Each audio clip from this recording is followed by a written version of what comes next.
သို့တော့ဒီနှစ်ခုကိုရှင်ကြည့်လိုက်ရုပ်ခန္ဓာကိုယ်နဲ့စိတ်နဲ့ဒီနှစ်ခုကိုရှင်ကြည့်လိုက်မယ်ဆိုရင်ဘယ်သူကကြာကြာရှိတယ်ဆိုရုပ်ခန္ဓာကြီးကကြာကြာရှိတယ်ကြည့်လေလူတွေဟာမွေးဖွားလာပြီးတဲ့အခါမှာတချို့ကအသက်80 90 100ထိအောင်နေလို့ရသူ့ကိုနှစ်ပေါင်းများကြီးတွေ့နေရရုပ်ခန္ဓာကိုယ်ကြီးကရှိတယ်ရုပ်ခန္ဓာကိုယ်ကြီးကရှိနေသည့်အတွက်ကြောင့်ဒီစိတ်ကလေးကြတော့အဲ့ဒါတော့ရှိတာမဟုတ်ဘူးစိတ်ဆိုတာအခုဖြစ်ရင်အခုပြတ်သွားတယ်အခုဖြစ်ပြီးတော့အခုပြတ်သွားအဲ့တော့မြတ်စွာဘုရားကပြောတယ်ရုပ်ခန္ဓာကိုယ်ကြီးပေါ်မှာတွေ့တာရင်တွေ့တာမယ်ဆိုရင်တော်သေးတယ်တဲ့ဘာဖြစ်လို့လဲဆိုတော့ရုပ်ခန္ဓာကိုယ်ကြီးက10နှစ်အနှစ်20အနှစ်30အနှစ်40အနှစ်50 60 100တွေ့နေရတယ်စိတ်ကလေးကြတော့အဲ့ဒါလောက်တောင်တွေ့တာမဟုတ်ဘူးတဲ့အခုဖြစ်ပြီးအခုပြတ်သွားနေ့အခါမှာဖြစ်တဲ့စိတ်ကညပါမလားဘူးညဖြစ်တဲ့စိတ်ကနေပါမလားနော်ဘာနဲ့ဥပမာတူတော့ဆိုရင်စိတ်ဟာမြောက်နဲ့အလားတန်တူတယ်မြောက်ဆိုတဲ့ကောင်ကတစ်ပင်ပေါ်မှာရောက်လို့ရှိရင်အငြိမ်မနေဘူးဒီတစ်ကိုင်းလှမ်းကိုင်းလိုက်ဟိုတစ်ကိုင်းဆွဲလိုက်ဒီတစ်ကိုင်းလွတ်လိုက်နဲ့တစ်ကိုင်းတစ်ခုလွတ်လိုက်နောက်တစ်ကိုင်းတစ်ခုဆွဲကိုင်းလိုက်နဲ့ဒီလိုတနေ့ကုန်ရောက်ရခတ်နေတဲ့သရဝါတကောင်အဲ့ဒါမျိုးလိုပဲစိတ်ဟာလည်းပဲဒီတိုင်းပဲတဲ့ဒီအာယုံတစ်ခုကိုလှမ်းကိုင်းလိုက်နောက်အာယုံတစ်ခုကိုပြောင်းလိုက်ဒီအာယုံတစ်ခုကိုလွတ်လိုက်နောက်အာယုံတစ်ခုကိုပြောင်းလိုက်နဲ့မြင်တဲ့အာယုံနောက်လိုက်လိုက်ကြားတဲ့အာယုံနောက်လိုက်လိုက်အနံ့ရတဲ့အာယုံနောက်လိုက်လိုက်အရသာအာယုံနောက်လိုက်လိုက်နဲ့စိတ်တွေအမျိုးမျိုးပြောင်းလဲပြီးတော့အခုတစ်မျိုးအခုတစ်မျိုးဖြစ်နေတဲ့စိတ်တွေတဲ့အဲ့ဒီသဘောကိုကြည့်မယ်ဆိုလို့ရှိရင်စိတ်ဟာဘယ်လိုမှဒီကြာရှည်တဲ့အရာမဟုတ်သည့်အတွက်ကြောင့်စိတ်ကိုငါရဲ့အတ္တသာဝရလို့မဆွဲလန်းနိုင်ဘူးတဲ့ဒီအချက်ကိုကြည့်မယ်ဆိုလို့ရှိရင်လုံးဝကိုဆွဲလန်းနိုင်တဲ့အရာမဟုတ်ဘူးလို့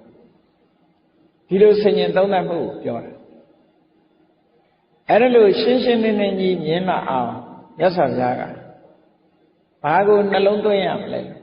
စိတ်နဲ့ယုံနဲ့ကွဲကွဲပြားပြားသိလာပြီးတဲ့နောက်မှာအကြောင်းတရားတွေကိုဆင်ញင်သုံးသပ်ပေးဖို့ပဋိစ္စသမုပ္ပါဒ်ကိုမြတ်စွာဘုရားဆင်ញင်သုံးသပ်ပါတဲ့ဒါကဝိပဿနာကျင့်စဉ်တစ်ခုကိုကျင့်တဲ့အခါမှာသီလဝိတ္တုဒ္ဓိစိတ်တဝိတ္တုဒ္ဓိပြီးတဲ့အခါမှာယုံနဲ့နံကွဲတာကနာမရူပပရိစ္ဆေဒဒိဋ္ဌိဝိတ္တုဒ္ဓိလို့ခေါ်တယ်ဒိဋ္ဌိဝိတ္တုဒ္ဓိပြီးတဲ့အခါအကြောင်းတရားအကျိုးတရားကိုဆင်ញင်နိုင်တဲ့အကြောင်းတရားတွေကိုသိနိုင်တဲ့ပစ္စယပရိက္ခ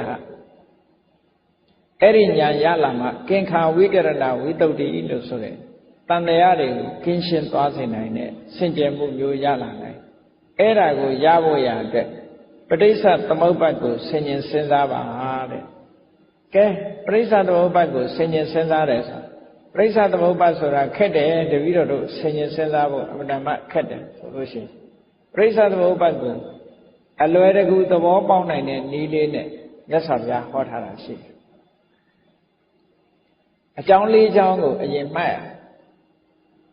နော်ဣမတမိန်တတိဣရံဟောတိနံပါတ်1ကဒီအကြောင်းတရားရှိလို့ဒီအကျိုးတရားရှိဒါရှိလို့ဒါရှိတယ်ပေါ့တမန်ပြန်မယ်ဆိုရင်ဒါရှိနေဒါရှိကဲစဉ်းစားကြည့်တစ်ပင်ရှိနေလို့ရှိရင်တစ်ပင်ရိပ်ဆိုတာရှိတစ်ပင်ကိုခုတ်ပြလိုက်ရင်တစ်ပင်ရိပ်ဟာရှိပါအောင်မရှိဘူးတစ်ပင်ရှိနေရင်တစ်ပင်ရိပ်ရှိအခုကြည့်တရားစစ်မီးရှိနေသမျှကာလပတ်လုံးအလင်းရောင်ရှိတရားစစ်မီးမရှိတော့ဘူးဆိုရင်အလင်းရောင်လည်းမရှိတော့ဒါရှိလို့ဒါရှိတယ်ဆိုတာကြည့်အကြောင်းပေါ်မှာယက်တည်နေရပုံကိုစဉ်းစားကြည့်ပါဘုန်းကြီးတို့တရားနာပရိသတ်တွေအခုလို့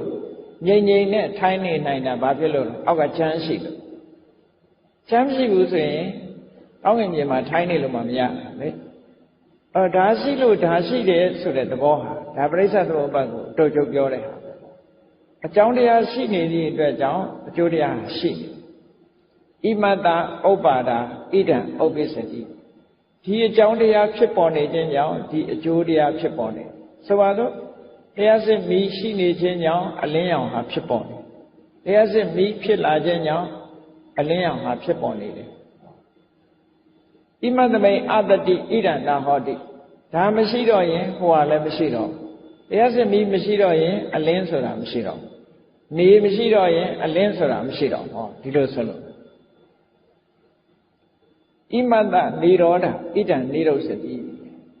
ဒါချုပ်သွားလို့ရှိရင်ဟိုဟာလည်းချုပ်ဟောတရားစစ်မီးပြတ်တောက်သွားတယ်ဆိုရင်အလင်းရောင်မှပြတ်တောက်သွားတယ်ဒီသဘောကိုပြောတာနော်အကြောင်းနဲ့အကျိုးဆိုတာတစ်ခုနဲ့တစ်ခုဆက်ဆက်ပြီးတော့မိတွဲနေရတဲ့သဘောကိုပြောပြတယ်ပရိစ္ဆေသဘောပတ်ဆိုတာချင်းညို့အဖြစ်ဒါပဲဒီအကြောင်း၄ခုနဲ့ပြောတာနော်အဲ့တော့ကိုယ့်ကိုယ်ဆင်ញင်စဉ်းစားကြည့်ဖို့ပရိစ္ဆေသဘောပတ်နဲ့ဆင်ញင်စဉ်းစားကြည့်ဖို့မြတ်စွာဘုရားဒီလိုဟောတာပရိစ္ဆေသဘောပတ်အပြည့်စုံအလုံးကိုသိနေတာအဝိဇ္ဇာပစ္စယသင်္ခါရသင်္ခါရပစ္စယဝိညာဏအဖြစ်ဘက်ကတည်းအချုပ်ဘက်ကကြည့်တဲ့အခါကျတော့အဝိဇ္ဇာချုပ်ငိမ့်သွားလို့ရှိရင်သင်္ခါရချုပ်ငိမ့်သွားတယ်ဆိုချုပ်ဘက်ကနေပြောတာဒါရှိလို့ဒါဖြစ်လို့ဟိုဟာဖြစ်ရတယ်ဆိုတာအဖြစ်ဘက်ကဒါမရှိတော့ရင်ဟိုဟာမရှိတော့ဘူးဆိုတာချုပ်ပဲနော်ကဲပရိစ္ဆေသမုပ္ပါဒ်ကိုအရာစကားနဲ့နားလည်အောင်ရှုမြင်သုံးသပ်တတ်ဖို့ပြောရမယ်ဆိုလို့ရှိရင်အဝိဇ္ဇာဆိုတာဘာလဲလို့ဆိုစာလို့ပြီးလို့ပြောနေရင်ခက်နေမဆုံးတော့မခက်အောင်ဘယ်လိုပြောမလဲဆိုလုတ်တဲ့နာနဲ့မလုတ်တဲ့နာမသိတာအဝိဇ္ဇာနော်ဘဝမှာကိုယ့်ကိုယ်များလုတ်တဲ့နာကိုလုတ်တဲ့တယ်လို့မလုတ်တဲ့နာကိုမလုတ်တဲ့ဘူးလို့ဒီလိုသိတယ်လို့မအောင်မိတ်နော်လုတ်တဲ့နာနဲ့မလုတ်တဲ့နာကိုမသိဘူးမသိသည့်အတွက်ကြောင့်မလုတ်တဲ့နာကိုလုတ်တဲ့တယ်လို့ထင်တယ်လုတ်တဲ့နာကြတော့မလုတ်တဲ့ဘူးလို့ထင်တယ်ထင်သည့်အတွက်ကြောင့်လုတ်တဲ့နာကိုမလုတ်ဖဲနေတယ်မလုတ်တဲ့နာကြတော့လုတ်ပြီးတယ်ဆိုတာဖြစ်တယ်ပေါ့အဲ့ဒါဟာဘာလို့ဆိုအဝိဇ္ဇာစာလို့ပြောမယ်ဆိုရင်အမှန်တရား၄ခုကိုမသိတာအဝိဇ္ဇာဒုက္ခကိုမသိဘူးဒုက္ခဖြစ်ကြောင်းတရားကိုမသိဘူးဒုက္ခချုပ်ငြိမ်းမှုကိုမသိဘူးဒုက္ခချုပ်ငြိမ်းရာနိလန်းကိုမသိဘူးဆိုတာဓမ္မတိခြင်း၄ခုဒါကဆေးပညာရှုထောင့်ကနေပြောမယ်ဆိုရင်လူတယောက်ယောဂဖြစ်ယောဂကိုမသိဘူးဒုက္ခကိုမသိတာနဲ့ယောဂမသိတာတူတူပဲဒီယောဂဘာကြောင့်ဖြစ်တယ်လို့မသိတာနဲ့ဒုက္ခသမုဒယကိုမသိတာတူတူပဲဒီယောဂပျောက်မှုကိုမသိတာဒုက္ခនិရောဓမသိတာနဲ့တူတူပဲပျောက်မဲ့ဆေးဝါးနိလန်းကိုမသိတာဒုက္ခនិရောဓဂ ामिनी မသိတာနဲ့တူတူပဲဒီလိုဆိုလို့တာနော်အင်တာမမြတ်စွာဘုရားဟောတဲ့တရားဟာလူသားတွေအတွက်အင်တာမရိုးရှင်းတယ်သို့တော့မြင်ဖို့ခက်တယ်ဘာဖြစ်လို့မမြင်လဲလို့ဆိုရင်ညာတော့အဖြစ်တတ္တဝါတွေဟာတတိတံစင်ညကင်းမဲ့နေလို့မမြင်တာအမှတ်တမဲ့နေတတ်တဲ့ဝါဒနာကြီးကရှိငါဟာဆိုတဲ့အတွေးတွေလွှမ်းမိုးပြီးတော့အမှတ်တမဲ့နေအမှတ်တမဲ့နေသည့်အတွက်ကြောင့်ရိုးရှင်းနေတော့လဲခက်ခဲနေတတ်တယ်ပေါ့အေးကောင်းပြီတို့တွေဟာလွန်ခဲ့တဲ့ဘဝတုန်းကလှုပ်တဲ့နာနဲ့မလှုပ်တဲ့နာမသိခဲ့ကြဘူးမသိသည့်အတွက်မသိတော့ဘာဖြစ်လဲလှုပ်ပြီးလှုပ်ရလှုပ်တယ်ကောင်းတာလဲလှုပ်တာပဲမကောင်းတာလဲလှုပ်တယ်အဲ့တော့မသိတာကအဝိဇ္ဇာလှုပ်ပြီးလှုပ်ရလှုပ်တာသင်္ခါရဒီလိုဆိုတာနော်ဟုတ်ပြီလှုပ်လိုက်ရင်ရစဆိုတာလာတာပဲလေအကျိုးတစ်ခုကတော့ဖြစ်လာလှုပ်ပြီးလှုပ်ရလှုပ်လိုက်တယ်လှုပ်လိုက်တော့အကျိုးတစ်ခုပေါ်ထွက်လာတယ်သင်္ခါရပစ္စယဝိညာဏဘဝတစ်ခုစပြုတ်လာအသိစိတ်တွေတရေစိတ်တွေကစတရေစိတ်လေးစလိုက်တာနဲ့သူနဲ့တွဲဖက်လာတဲ့ယုတ်တိနာတွေပါလာတယ်ဝိညာဏပစ္စယနာမရူပံဟောယုတ်တိနာတွေယုတ်တိနာတွေကကြီးထွားလာတဲ့အခါကျတော့ယုတ်နံတွေပါလာပြီဆိုတော့ယုတ်နံတွေကြီးထွားလာတဲ့အခါဘာတွေဖြစ်တုံးဆိုဆက်သွယ်ရေးအင်္ဂါရက်တွေပါလာနာမရူပပစ္စယတလာရဆက်သွယ်ရေးအင်္ဂါရက်ဘယ်နှခုရှိတုံးဆို6ခုရှိစာလို့မမှတ်တတ်ရင်ကိုမြန်မာလိုပဲမှတ်မျက်လုံးရယ်နှာခေါင်းနားရယ်နှာခေါင်းရယ်လျှာရယ်နော်ကိုယ်ရယ်စိတ်မျက်စိနားနာလျှာကိုယ်စိတ်အဲ့ဒါကိုတလာယရဏလို့ခေါ်တယ် ယုံနာနေတဲ့မှာဘာပါလာတော့မျက်စိပါလာတယ်နားပါလာတယ်နှာခေါင်းပါလာတယ်လျှာပါလာတယ်ကိုယ်ပါလာတယ်စိတ်ပါဟောကဲမျက်စိပါလာတော့ဘာဖြစ်မျက်စိပါလာတော့မြင်စရာအာယုန်နဲ့ဆက်သွယ်လာတယ်နားပါလာတော့အတန်နဲ့ဆက်သွယ်လာနှာခေါင်းပါတော့အနတ်နဲ့ဆက်သွယ်လျှာပါတော့အရသာနဲ့ဆက်သွယ်ခန္ဓာကိုယ်ပါလာတဲ့အခါကျတော့အထီးအတွေ့အာယုန်နဲ့ဆက်သွယ်စိတ်ပါလာတော့အတွေ့အာယုန်နဲ့ဆက်သွယ်လာတယ်။ဟောပြမကအာယုန်နဲ့ဆက်သွယ်လာတာပဲလေလူဆိုတာဒီတိုင်းပဲအဲ့ဒါကိုပြောတာဆက်သွယ်မှုရလာတာတလရဏပစ္စယဖတ်တော့အာယုန်နဲ့ထိတွေ့လာခဲ့တယ်မျက်စိနဲ့အဆင်းနားနဲ့အသံနော်လျှာနဲ့အရသာနှာခေါင်းနဲ့အနတ်လျှာနဲ့အရသာခန္ဓာကိုယ်နဲ့အထိအတွေ့အသိစိတ်နဲ့သိเสียအာယုံဒါတွေကဆက်သွယ်လာတဲ့အခါကျတော့ဘာဖြစ်လဲဆိုအာယုံနဲ့ပတ်သက်တဲ့အတွေ့အကြုံတွေရခံစားမှုလို့ပြောရင်လည်းပြောအတွေ့အကြုံတွေရဝေဒနာဖတ်တာပစ္စယဝေဒနာဒါကိုယ်စဉ်းစားကြည့်ပေါ့ဟုတ်မဟုတ်မျက်စိကမြင်လိုက်တဲ့အခါပြင်မဲ့အာယုံနဲ့ကိုယ်စိတ်နဲ့ဆက်သွယ်မိသွားတဲ့အခါမှာခံစားချက်လေးတွေပေါ်လာကောင်းတဲ့အာယုံလေးတွေ့လိုက်လို့ရှိရင်စိတ်ကပျော်သွားတယ်မကောင်းတဲ့အာယုံပေါ်လာလို့ရှိရင်စိတ်ကမပျော်ဘူးဟောစိတ်ထဲမှာခံစားမှုလေးတွေမတူညီတဲ့ခံစားမှုရိုးနေတဲ့အာယုံတွေ့ရင်လည်းဘာမှမဖြစ်ဘူးဟာကြုံနေကြအာယုံကြအဲ့တော့ပျော်သွားတယ်ဆိုတာသောမနတဒုက္ခဝေဒနာမပျော်ဘူးဆိုတာမကြိုက်ဘူးဆိုတာဒုက္ခဝေဒနာပျော်တာလည်းမဟုတ်ကြိုက်တာလည်းမဟုတ်ဘူးဆိုလို့ရှိရင်မကြိုက်တာလည်းမဟုတ်ဘူးဆိုရင်ဥပေက္ခဟောဖတ်တာပစ္စယဝေဒနာဆိုတာဖြစ်လာတာ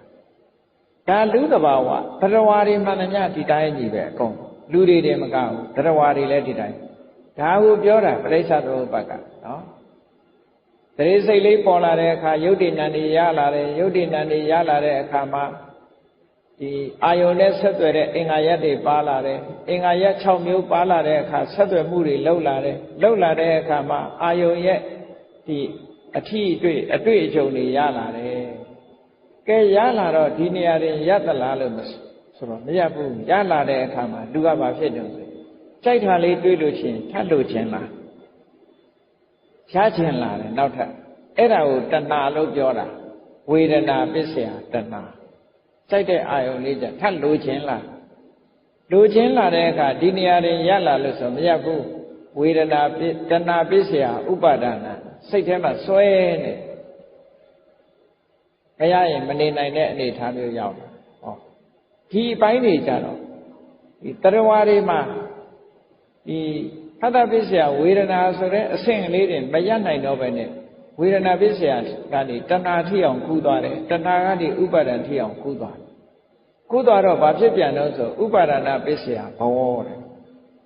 ဖြစ်မှုဆိုတဲ့ကံတရားတွေနဲ့ခန္ဓာတွေကံကြောင့်ပေးတဲ့ခန္ဓာတွေကိုရရှိလာကြတယ်ပေါ့ဆွလတ်မှုကိုအကြောင်းပြုပြီးတော့လူတွေဟာအကောင်းဆိုးတွေပြန်လှုပ်လာကြတယ်အဲ့ဒီလှုပ်လာတာကိုပဲကမ္မဘဝလို့ပြောတာလှုပ်လာလို့ခန္ဓာတွေရလာအဲ့ဒါကိုဥပပတ္တိဘဝလို့ပြောတာဒီနေရာဘဝတစ်ခုကိုတည်ဆောက်မှုဖြစ်သွားဘဝတစ်ခုတည်ဆောက်လာတဲ့အခါဘာဖြစ်တုံးဆိုဘဝပစ္စယဇာတိဝေဖွားခြင်းဆိုတာထပ်လာပြန်ဝေဖွားခြင်းလာရင်ဘာဖြစ်တယ်ဇာတိပစ္စယစရာမရဏအိုခြင်းနဲ့တေခြင်းဆိုတာရှောင်လွဲလို့မရဘူးဒါပရိစ္ဆသမုပ္ပါပဲလေဒီလိုစဉ်းကျင်စဉ်းစားတတ်လို့ရှိရင်ဒါအကြောင်းနဲ့အကျိုးဒါရှိလို့ဟွာရှိအမှန်မသိလို့လုံးပြီးလုံးရလုံးတယ်ဟောအမှန်မသိခြင်းရှိနေသေးသမျှကာလပတ်လုံးလုံးပြီးလုံးရလုံးတာတွေလုံးနေအောင်မှာဆိုလိုတာကအဝိဇ္ဇာရှိနေသမျှသင်္ခါရရှိနေမှာပဲလို့ဒီလိုပြောတာစာလို့ပြောတော့အဲ့လိုပြောတာအရာပြောမယ်ဆိုရင်အမှန်မသိလို့လုံးပြီးလုံးရလုံးတယ်မသိလို့လုံးပြီးလုံးရလုံးတယ်အဲ့တော့မသိတာရှိနေသမျှလုံးပြီးလုံးရလုံးတာတွေလုံးနေမှာပဲလုံးပြီးလုံးရလုံးနေသမျှကာလပတ်လုံးဘဝဆိုတာဖြစ်လာတယ်